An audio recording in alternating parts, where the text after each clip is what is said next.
जा रहा था।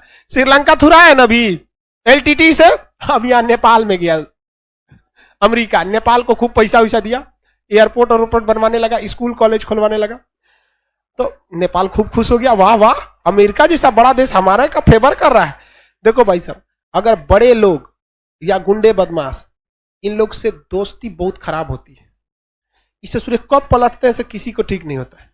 इन समझ रहे हैं यहाँ पे 46 साल तक चलने वाला ये सबसे जबरदस्त युद्ध था, शीत युद्ध।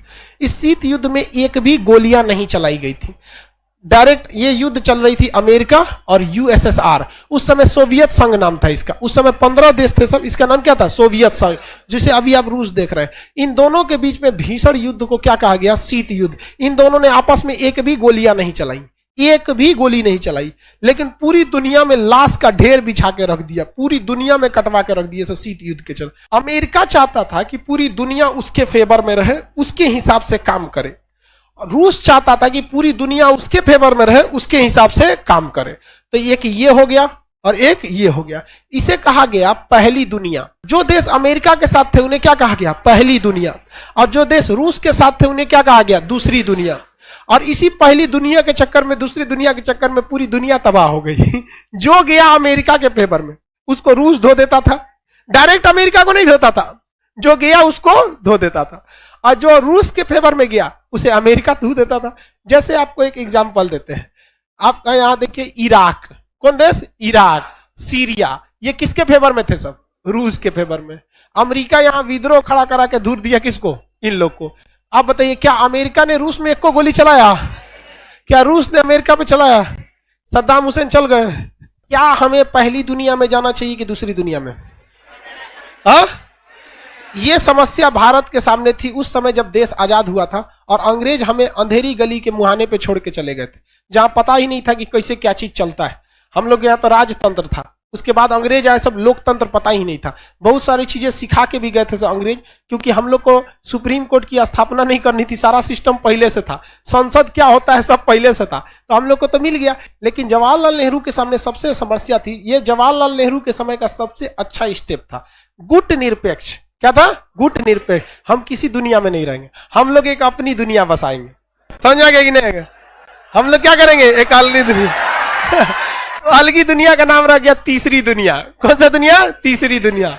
इस तीसरी दुनिया में जवाहरलाल नेहरू अकेले पड़ गए थे, इसलिए उन्होंने क्या किया कि भारत से तो जवाहरलाल नेहरू ही नेतृत्व कर रहे थे, अब जैसे मान के चले विदेश में जाएंगे तो नरेंद्र मोदी माने भारत हो जाएगा, समझ आ रहा है कि नहीं? तो जवाहरलाल नेहरू यहां से किए, मिस्र को कहें कि देख भैया तू बर्बाद हो जाएगा, तू मेरे साथ है, और इंडोनेशिया को अपने साथ ले लिए, और यूगोस्लाविया को अपने साथ ले लिए। 4 गो देश के प्रधानमंत्री, 4 लोगों का ग्रुप बनाया। कौन सा ग्रुप, 4 लोग, याद रखिए भैया, गुट निरपेक्ष non aliasing movement, non aliasing movement 1961, non aliasing movement 1961। हम किसी भी गुट में नहीं है, इसे कहा गया गुट निरपेक्ष। कौन सा, गुट निरपेक्ष।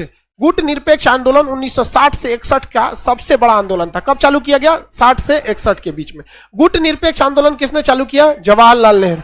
इन्होंने कहा कि हम किसी भी गुट में नहीं रहेंगे, क्योंकि गुट के चक्कर में हम बर्बाद हो जाएंगे। अब बताइए, अगर ये आंदोलन अकेले नेहरू चालू किए रहते तो दिक्कत हो जाता भाई, अकेले सबके निशाने पर हम आ जाते कि ढेर होशियार बन रहा है, क्या पता ब्रिटेन से आजाद होकर अमेरिका या फ्रांस रूस के गुलाम हो जाते, और हो जाते तो कोई बहुत बड़ा बात नहीं था।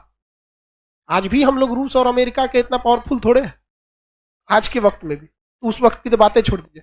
तो नॉन एलाइजिंग मूवमेंट चालू कर दिया गया, हम किसी भी गुट में नहीं है।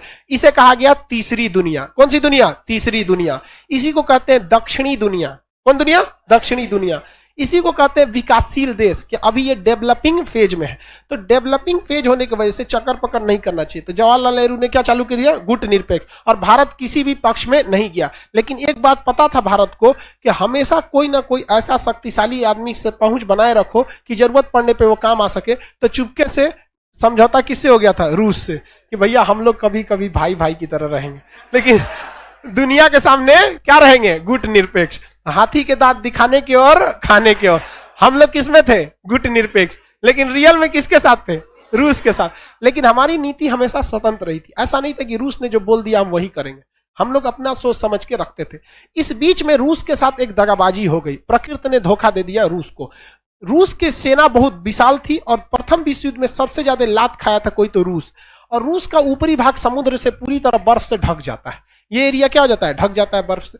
अब बर्फ से ढक जाने की वजह से इस एरिया से आप नौसेना नहीं ले जा सकते, और दूर की लड़ाई में जब भी काम आएगी तो नौसेना काम आएगी, एयरफोर्स काम नहीं आती है। आप खुद देखिए ना, फ्रांस है ना, फ्रांस और ये भारत है, यहां से राफेल जहाज आ रहा था तो दुबई में रुक के तेल भरा, और उसके बाद भारत में आया। डायरेक्ट आ जाए, आएंगे नहीं, और पायलट का हालत खराब हो गया, बाप रे बड़ी दूर से आ रहे हैं दूर की लड़ाई में एयरफोर्स काम नहीं आती है, स्ट्राइक के काम में आती है एयरफोर्स। एयरफोर्स को पास में रखे रहिए, जहां लड़ाई हो रहा है ना वहां से 100-200 किलोमीटर दूर रखिए। अब मेन स्ट्राइक में तबातोड़ मार के चली जाती है, वो बढ़त देने का काम करती है एयरफोर्स। बड़ी लड़ाई में नहीं आएगी, मतलब आपको लगेगा दूर की लड़ाई में काम आ जाए तो नहीं आएगी। अब थल सेना वो तो जाएगी 3 महीना बाद वहां पे। कौन काम आता है, नौसेना। नौसेना की जहाजें इतनी बड़ी रहती हैं जिसका कोई हद नहीं, भाई एक पूरा का पूरा शहर बना रहता है उसमें। अब पूरी नौसेना की जहाजें क्या होती हैं, बहुत बड़ी होती हैं। नौसेना की जहाज में बैठिए, सारे लोग की नौसेना बैठेगी, नौसेना यहां ले आके अपनी जहाजें लगा देंगे सब लाइन से। उस जहाज के ऊपर दुनिया भर के एयरफोर्स रहेंगे, विमान वाहक पोत होते हैं ना, जहाजे के ऊपर लैंड कर जाते हैं। वहां से तोप टैंक मिसाइल मारते रहिए, धड़ाधड़। ये एरिया खाली हो जाएगा तो जहाजिया किनारे ले आके थल सेना को उतार दीजिए। क्या कर लिए, उतार दीजिए थल सेना। इतना एरिया कब्जा होगा, थल सेना 1 महीना के अंदर एयरपोर्ट बना देगी, यहां से जहाज ले आके एयरपोर्ट में उतार दीजिए, हाँ ये एरिया मेरा हो गया। अब उधर से ना थूरा जाता है धीरे धीरे, तो दूर की लड़ाई में हमेशा कौन काम आएगा, नौसेना। और नौसेना रूस की फंस गई ऊपर बर्फ में फंस गई। और जबकि अमेरिका की नौसेना यहां से यहां खोपड़िया पे जा सकती थी और यहां से मार देती। अब का रूस का कि ले भाई साहब, अब तो हमको इधर से आना पड़ेगा, इस एरिया से मारना पड़ेगा, बड़ी लंबा हो जाएगा, है कि नहीं। अमेरिका दिमाग लगाया कि इधर कहीं अगर हमको एक ऐसा सेना का अड्डा मिल जाए जहां से हम पता कर ले कि कितना जहाज निकली है सब इधर से, तो यहां हम पहले से तैयारी में बैठल रहेंगे। आओ ससुरा, दूसरे के खेत में लड़ाई होगा, जीत गए तब वो फायदा, खेत जरल तो उसका है कि नहीं। यहां पहुंचना ही नहीं देंगे, पहुंचे होगा। अब भारत और चीन के बीच में लड़ाई अगर जापान में हो तो क्या दिक्कत है, चलो लड़ते हैं वहां पे। यहां गलवान में हो गया इसलिए ना दिक्कत है। तो यही सोचा, इसलिए उसने सोचा कि क्या किया जाए, कौन से देश को पकड़े यहां पे जहां इजीली पकड़ा जा सकता है। तो मिल गया श्रीलंका। कौन देश, श्रीलंका।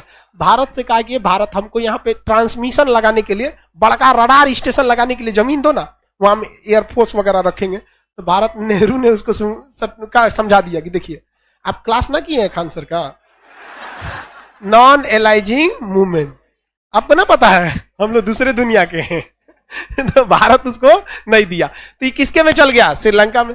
श्रीलंका को पता था नहीं कि हम मोहरा बन रहे हैं, तो श्रीलंका को अमेरिका ने खूब लुभावनी वादे किए, पैसा दिया, बजट दिया, लोन दिया, एक से एक पैसा दिया। श्रीलंका खुश, वाह वाह, अमेरिका तो बहुत मान रहा है।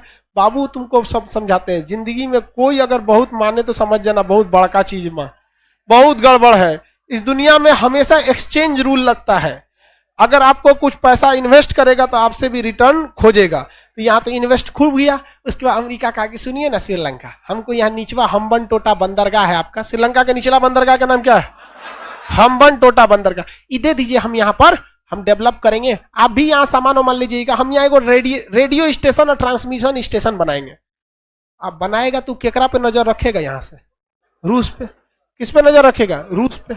इस एरिया से रूस पे नजर रख सकता है। अब रूस पगला गया, ऊपर से ठंडा में मर जाएंगे, नीचे से ट्रांसमीटर स्टेशन से पकड़ लेगा। कितना जहाज आ रहा है, मान के चलिए कितना बड़ा जहाज, 10 गो निकला, उधर 200 लगा देगा, पता ही नहीं चल पाएगा यहाँ पे। अब रूस पगला गया, कहा कि जा अब क्या करे। और रूस श्रीलंका को करेगा क्या उतना दूर से। तो भारत से कहा कि देख भारत, कुछ भी करना यार, तू बचा ले हमको यहाँ से, हम हमेशा तेरे साथ खड़ा रहेंगे, कसम खाते हैं। तो भारत ने कहा ठीक है, कोशिश करते हैं, हम देखते हैं यहां से कैसे भगाया जाता है इसको। इस बीच कहा जाता है देहात में ना, रोए के रहनी तले अखिए खोदा गई। अब जबरदस्ती आदमी रोने वाला रहे, आंख खोदा जाएगा, मजे आ जाएगा, वो सोचा आधा घंटा रो देगा आदमी, है कि नहीं। बस इसी में हो गया। श्रीलंका में ना एक विवाद हो गया। श्रीलंका में एक व्यक्ति था जिसका नाम था प्रभाकरण। क्या नाम था, प्रभाकरण। प्रभाकरण श्रीलंका में बहुत ही प्रभावशाली था और वो बेसिकली तमिल था। क्या था, तमिल। अब हम दूसरा नक्शा बना देते हैं जिसमें श्रीलंका को आपको बड़ा करके दिखाते हैं। ये भारत है, भारत का ये एरिया कौन सा है, तमिलनाडु। कौन जगह है, तमिल। इसके नीचे का ये एरिया कौन सा है, श्रीलंका। श्रीलंका का ये एरिया में तमिलों की संख्या बहुत ज्यादा थी। तमिलों की संख्या क्या थी, ज्यादा थी। ये सोचो इसमें तमिल बहुत ज्यादा था सब। अब इसमें प्रभाकरण जो था उसको भारत सरकार से थोड़ा हिंट मिल गया, ये कहने लगा कि हमको अलग करिए। अलग देश, भाई साहब ये दुनिया का पहला ऐसा आतंकवादी विद्रोही संगठन था। आतंकवादी संगठन वहां के लोग कहते हैं इसे, विद्रोही था एक तरह का, जिसकी खुद की एयरफोर्स थी। अब बताओ भारत में नक्सलाइट है सबकी नहीं है, बंदूकें लेके ना घूमते से, क्या होगा जिस दिन एयरफोर्स लेके घूमेंगे से, हेलीकॉप्टर लेके, हट जाओ इधर खाली करो, धक धक धक धक धक धक, नक्सलाइट आए। सोचा हम लोग की सेना कभी इस तरह नहीं की है। अगर ये इस तरह करने लगे सब तो क्या होगा। इसके पास अपनी क्या थी, एयरफोर्स, अपनी नेवी खड़ा कर लिया, अपना हथियार पूरी तरह खड़ा कर लिया। सपोर्ट किधर से मिल रहा था, भारत। अब भारत किस उम्मीद में कर रहा था, रूस। एक बार अगर बचा लिए रूस को ना, तो जिंदगी भर रूस हमारे काम आएगा। आज भी रूस भारत के लिए खड़ा रहता है, देखते हैं कि नहीं, चाइना हो जाए, अमेरिका हो जाए, सबके लिए खड़ा रहता है, क्योंकि भाई दोस्ती निभाए थे हम लोग भी यहाँ पर। तो भारत सरकार ने भी बहुत हेल्प किया। ये हमारी सबसे बड़ी विदेश नीति में एक तरह से कहिए हमारे ऊपर भी दाग है।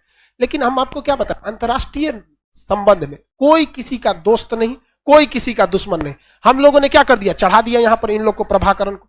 अब ये लगा थूरने यहाँ पर लोगों को, इतना जघन्य अपराध करने लगे सब ये सब, कि यहाँ के सिंघली बौद्ध जो थे या जो श्रीलंका के मेन लोग थे, वो लोग ससुरा धागे तक AK-47 लेके मारने लगा सब ये। और इन्होंने कहा कि ये एरिया हमारा है, LTTE, liberation tigers of Tamil इलम। इनका खुद का झंडा था, उसमें बाघ बना था, टाइगर है तो क्या बना रहेगा, बाघ। तो लिबरेशन टाइगर्स ऑफ तमिल इलम विद्रोही संगठन किसने बना दिया, प्रभाकर। किसने बना दिया, प्रभाकर। प्रभाकर नहीं, प्रभाकरण। क्या बनाया, प्रभाकरण। प्रभाकरण, प्रभाकरण ने इसने चालू कर दिया। इतना भयानक विद्रोह हुआ कि श्रीलंका सरकार पागल हो गई, पूरी तरह से क्या हो गई, पागल हो गई। अब भारत सरकार ने भी नहीं सोचा था कि इतना खतरनाक कांड करेगा। ये यहां से बढ़ते बढ़ते ज्यादातर श्रीलंका के एरिया पे कब्जा कर लिया। लो, अब ऐसा लगने लगा कि जैसे ये खुद अलग देश नहीं मांग रहे हैं, श्रीलंका को अलग कर देंगे, लो तुम जाओ उधर। अब भीषण बवाल हो गया। श्रीलंका भी धीरे धीरे समझ रहा था कि आखिर मैटर क्या है। श्रीलंका भारत से कहा कि भाई आप ये लिट्टे को प्लीज समझाइए, ऐसा नहीं होना चाहिए, हम आप जो कहेंगे हम आपकी बात मानेंगे। तो भारत का प्लानिंग क्या था पता ही है क्या जी, ये वाला आप बंद, यहाँ का ट्रांसमीटर स्टेशन क्या कीजिए, कैंसिल कर, हटाइए यहां से अमेरिका को, बाकी हम शांत करा देंगे। और भारत खुद चाहता था शांत कराना। रीजन क्या था कि ये एक बहुत दूरदर्शिता में देखेंगे तो खतरनाक हो सकता था खुद भारत के लिए। अगर वहां LTT सक्सेस हो जाती, अगर बाय द वे LTT क्या हो जाती, सक्सेस हो जाती, और वहां एक अलग देश बना लेते, तो आगे समझिए भारत के लिए क्या होता। ये तमिल वाले भी तमिल वालों का भी लगाव इनसे बहुत अच्छा खासा हो जाता है।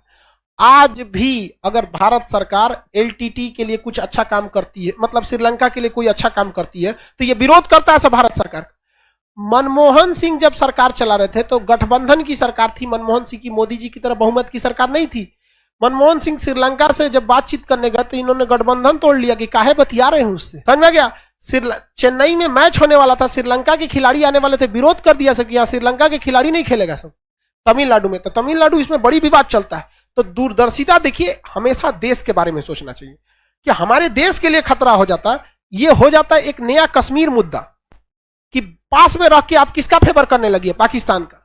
धीरे धीरे ऐसा मुद्दा होने लगता। आज फ्यूचर में ऐसा नहीं कि हो गया था, लेकिन ये दिक्कत था। तो खुद उस समय सोच रही थी इंदिरा गांधी की ऐसा ना हो। तो भाई भारत सरकार ने इनको कहा कि ठीक है तुम हटाओ, हम श्रीलंका को यहां से किसको भगा दो, यहां से अमेरिका को भगा दो, बाकी बात है हम क्या कर लेंगे, संभाल लेंगे यहाँ पे। तो यहां से अमेरिका का बोरिया बिस्तर समटा गया। रूस ने भारत से कहा कि जिंदगी में तुमको कभी जरूरत पड़ेगा ना, तुम एक बार हमरा याद करियो, हम हमेशा तुम्हारे साथ हैं। तो भारत ने भी कहा कि ठीक है जरूरत पड़ेगा तो बताइए करेंगे। लिबरेशन टाइगर्स ऑफ तमिल इलम अब तमिलनाडु के किसके लिए समस्या बन गए सब, श्रीलंका के लिए। तो भारत सरकार ने यहां अपनी सेना भेजा। भारत सरकार ने क्या भेजा, सेना। राजीव गांधी थे उस समय प्रधानमंत्री, सेना भेजे। और राजीव गांधी के कहने पर यहां पर भारतीय सेना गई और लिबरेशन टाइगर्स ऑफ तमिल इलम के जितने आतंकवादी थे सबको धंधना के भून भान के खत्म कर दिया। अब भाई तू कितनो हो तो विद्रोही ना हो, भारत की फौज के आगे क्या करोगे। हाँ, ऐसा नहीं, बहुते विद्रोह भारत ने कश्मीर में शांत किया, शांत करा दिया। अब प्रभाकर पगला गया, मरा गया प्रभाकर वगैरह सब कहे ससुराई तो धोखा दिया हम लोग को, हम लोग को लग रहा था देश बनाएगा, ये तो दूसरे मैटर के लिए निपटा के चल गया। उन लोगों ने कहा कि ना छोड़ेंगे राजीव गांधी। अब डबल समस्या, श्रीलंका के लोग भी भली भांति समझ रहे थे कि शुरुआत में लिट्टे को समर्थन किसने दिया था? भारत। अब भारत दोनों ओर से गया। श्रीलंका के लोग को भी पता था कि लिट्टे को पहले चढ़ाया कौन? भारत। और लिट्टे को भी पता था चढ़ा के हमको मारा कौन? भारत। तो भारत किसका दुश्मन हो गया? दोनों का। अब राजीव गांधी गए, जब भारतीय फौज कहां गई? श्रीलंका में, और पूरी तरह से वहां धो दी लिट्टे वाले को। तो भारत सरकार जब वहां गए थे राजीव गांधी सलामी लेने, तो श्रीलंका के सेना का एक जवान था। अब जब सलामी दिया जाता है ना बंदूक से इस तरह, तो उसमें गोली नहीं रहती। सलामी शस्त्र आप लोग एनसीसी वगैरह किए होंगे, तो इस तरह से सलामी शस्त्र होता है यहाँ पे। तो सलामी शस्त्र होता है ना, ये बगल शस्त्र, बाजू शस्त्र, फिर सलामी शस्त्र, तो ऐसे सलामी शस्त्र दिया जाता है। तो सलामी शस्त्र जब दिया गया था, ऐसे सलामी शस्त्र दिया था। और जब राजीव गांधी इधर से गुजरे ना, तो बट, बंदूक का पिछला भाग क्या होता? बट मारा था, कंधा टूट गया था राजीव गांधी, श्रीलंका वाला। और इधर तो श्रीलंका से तो दुश्मनी हो ही गई थी, और इधर जो लिट्टे वाले थे सब, इन्होंने किसको टारगेट ले लिया? राजीव गांधी को। और राजीव गांधी को बम से उड़वा दिया लिट्टे वालों ने। एक नलिनी नाम की महिला थी, अपने शरीर में बम बांध के आई, और राजीव गांधी के पैर छूने गई, अब उसमें बम बंधा हुआ था, अपने साथे उड़ा दी, चिथड़ा उड़ा दी। समझ आ गया कि नहीं? मद्रास में वो समय, उस समय चेन्नई का नाम क्या था? मद्रास वगैरह। बहुत भीषण उनकी जान चली गई। तो आप बताइए भाई, द्वितीय जो शीत युद्ध चल रहा था वो किसके किसके बीच? अमेरिका। इसमें रूस, ये श्रीलंका सोचा कि हम किसकी दुनिया का हिस्सा हो जाए? पहली दुनिया।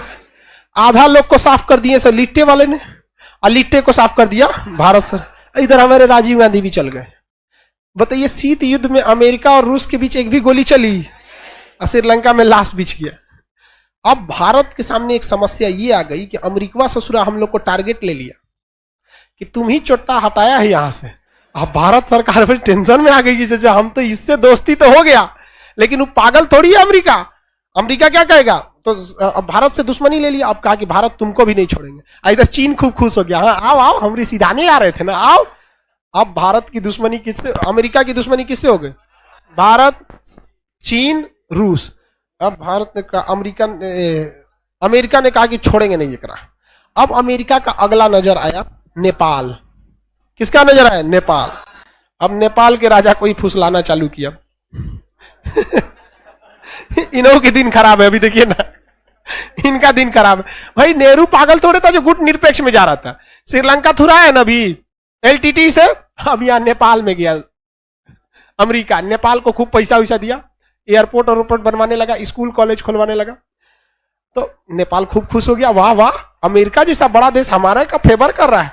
देखो भाई साहब, अगर बड़े लोग या गुंडे बदमाश, इन लोग से दोस्ती बहुत खराब होती है। इससे सूर्य कब पलटते हैं से किसी को ठीक नहीं होता है। इन लोग की दोस्ती दुश्मनी का कोई ठीक नहीं होता, कब किधर चल जाते हैं। इसको अगर अच्छे से समझना है ना, तो बिहार की एक मूवी थी अपहरण, अजय देवगन की, नाना पाटेकर, अजय देवगन। उसमें देखिएगा बड़ा आदमी किस तरह पलट जाता है। इन लोग का कोई कोने थाली में पलटेगा से कोई ठीक नहीं होता। इसलिए भारत समझ रहा था कि भैया अमेरिका किसी का नहीं है। नेपाल खूब खुश, वाह वाह। अब नेपाल में एक बहुत बड़ी समस्या थी, आंख के मरीज। वहां पर जलवायु ऐसी थी कि आंख बड़ी जल्दी खराब हो जाता था। अमेरिका ने क्या किया, खूब डॉक्टर भेजा। अमेरिका में एक से एक डॉक्टर थे सब। ओ माय गॉड, आंख तुम्हारा खराब है, लाओ ऑपरेशन कर देते हैं। धड़ाधड़ वहां ऑपरेशन करना चालू किया। अब जहां जो चीज होता है ना, वहां के लोग, रीजनल लोग सीख जाते हैं उस चीज को।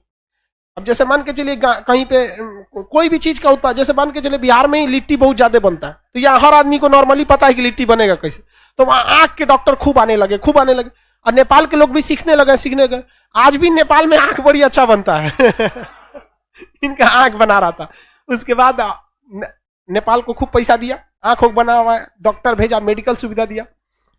उसके बाद अमेरिका कह रहा है कि सुनो नेपाल, एगो सेना का अड्डा दे दो हमरा। नेपाल का एकदम ले लीजिए। हम कहा कि भाड़ा लगेगा, तो अमेरिका ने कहा कोई बात नहीं, हमारा पैसा का कमी थोड़ी है। अमेरिका खूब खुश हो गया, वाह, अगर यहाँ हमको सेना का अड्डा मिल जाए तो एकरा तो कूच देंगे हम। एक श्रीलंका में से यही भगाया था, कूच देंगे। यहाँ से नेपाल इसको, चाइना को बड़ी मजा ले रहा था, तोरो कूच देंगे। यही लगले यहाँ से रूस। उस समय रूस ये पूरा एरिया किसका था? रूस का। उस समय रूस का ये पूरा एरिया था, यहां तक इतना बड़ा। कहा कि यहां से रूस पास है, कितना पड़ेगा, एक बार में तीनों को मारेंगे। अब भड़क गया कौन? चीन। कौन भड़का था? चीन। कहा कि चोट्टा कहीं का, हमारी सीधाने तू लिया के सेना का अड्डा देते तुम यहाँ पे। इसने कहा कि कैसे किया जाए, तो चीन इतिहास से बहुत सीखता है। उसने देखा भारत कैसे कैसे श्रीलंका में कांड किया था। अब ऐसा ही कांड कहां खोज रहा है? नेपाल में क्या किया जाए, तो वहां एक अलग देश की मांग कर रहे थे सब। कहा कि नेपाल में अलग देश होगा कैसे, तो खाली पहाड़े हैं यहाँ पे, जनसंख्या ज्यादा है नहीं, तो क्या कहा कि कैसे यहाँ लड़ाई कराया जाए। तो वहां पे राजतंत्र था, राजा का शासन था। तो कुछ लोगों को यहाँ पर, चीन में शासन था माओ त्से-तुंग का। किसका था? माओ त्से-तुंग। तो माओ त्से-तुंग ने कुछ विद्रोहियों को घुसा दिया कहां पर? नेपाल में। हथियार दिया, पैसा दिया, ट्रेनिंग दिया, सब दिया। कहा कोई दिक्कत नहीं, तुमको जितना गोली चलाओ कोई हिसाब नहीं देना है, सब धन धना के क्या करना है, मारना है एकदम जबरदस्त नेपाल में। और क्या कहना है कि राजा का शासन नहीं रहेगा। रजवे ने एयरपोर्ट दे रहा है रजवे को उखाड़ फेंको यहाँ पे। अब उससे सोचो माओ के कहने पे घुस गया सब माओवादी। कौन घुस गया सब? माओवादी। अरे भाई साहब, नेपाल को इतना धो दिया सब कि अगले 18 से 20 साल तक नेपाल माओवादियों से लड़ता रह गया। गृह युद्ध फंस गया। उधर अमेरिका बोल रहा है एयरपोर्टवा बनाए, ठेका चालू करें। का भाग तुम यहां से, तुरंत भाग, छोटा कहीं का तोरे चक्कर में यहाँ सब हो रहा, हम नहीं समझ रहे यहाँ पे। अब वो बेचारा नेपाल के राजा चीन से कह रहा है कि अब देखिए हम अमेरिका को भगा दिए, यहां जैसे श्रीलंका भी भगा दिया था, तो भारत वहां लिट्टे को खत्म किया था ना, आप भी माओवादी को खत्म कर दीजिए। कहा कि वो सब भूल जाओ, माओवादी मेरा ही नहीं, छोड़ दिया नेपालवा, चाइना वहां पे अब पूरी तरह तबाह हो गए सब। अब वही माओवादी इधर से घुस गए सब, किधर? बंगाल होते हुए छत्तीसगढ़ में। उन्हीं का एक तो अलग स्ट्रेन है, उसी विचारधारा से नक्सलवाद, ये सब चीजें अलग अलग घुस गए सब यहाँ पर। तो ये शीत युद्ध देखिए कितना खतरनाक था। अमेरिका के लिए दुश्मन बहुत बनते गए सब, भारत चीन, रूस, इसको कहा गया शीत युद्ध। आप बताओ नेपाल में इतनी लाशें गिरी, क्या इसके लिए नेपाल जिम्मेदार था? अमेरिका। चाइना में, जो श्रीलंका में हुआ उसके लिए अमेरिका। तो शीत युद्ध कब से चालू हुआ था? 1945 के बाद।